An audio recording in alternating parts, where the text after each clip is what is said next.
నమస్తే సార్, మీ పేరు? సుబ్బరాజు. సుబ్బరాజు గారు. ఎక్కడ సార్ ఇది? కీసరా. కేసర.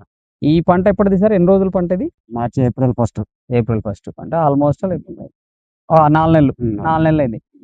దీనికి ఏం వాడారు సార్? మనది విట్రో లైఫ్ సైన్సెస్ వాళ్ళది ఏం వాడారు ఇక్కడ? తక్షణం వాడాం. తక్షణ వాడారు. 3 బొట్టలు వాడాం లాస్ట్ మూమెంట్ వచ్చేటప్పటికి. ఓకే, దిగుబడి బాగా వచ్చింది. దిగుబడి వచ్చింది. ఈ వర్షాలు లేకపోయినా వచ్చిందంట. మామూలుగా పొట్లుగా వర్షం లేకపోతే క్రాప్ రాదు. అటువంటిది ఇప్పుడు మనకు వర్షాలు లేకపోయినా ఇది రావటం, పూత వచ్చి మనకు పిండి నిలబడటం, డ్రాపింగ్ లేకుండా బాగా వచ్చింది. ఇవన్నీ నిన్నే కోసాను. ఎకరం పందిరి ఇది. ఓకే, 115 కట్టలు కోసాను. 115 కట్టలు. ఓకే, అంటే నిన్నే కోసాను. ఓకే, అంటే తక్షణ వాడటం వల్ల మీకు ఎటువంటి ఇబ్బంది లేకుండా ప్రాఫిట్ లోనే ఉన్నారంట. బాగానే ఉన్నది. ఎంత ఓవరాల్ గా ఎన్ని కాయ కోసి ఉండొచ్చు అందాజుగా? అంటే మీకు ఒక కట్ట అంటే 20 కాళ్ళు. 20 కాళ్ళు అంటే లెక్కేసుకోండి. 115 కట్టలు కోసాను నేను. 115. ఓకే, మంచి దిగుబడి ఈ లెక్క. ఎకరానికి వాడాక బాగా దిగుబడి బాగా వచ్చింది. అంతకు ముందు అయితే మీకు 20 కట్టలు 15 కట్టలు అలా దిగింది. ఇంకెన్ని సార్లు కోయచ్చు సార్? 7-8 కోతలు కోసుకోవచ్చు. 7-8 కోతలు కోయచ్చు.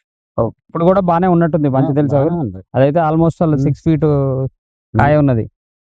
మీకు వర్షాలు ఉంటే ఏమవుతుందంటే ప్రతిదీ కూడా ఇలా దిగుతుంది సార్ ఇది. ఓకే, వర్షం లేకపోతే మనం ఎంత మెయింటెనెన్స్ చేసినా కాయ కుర్సొస్తుంది.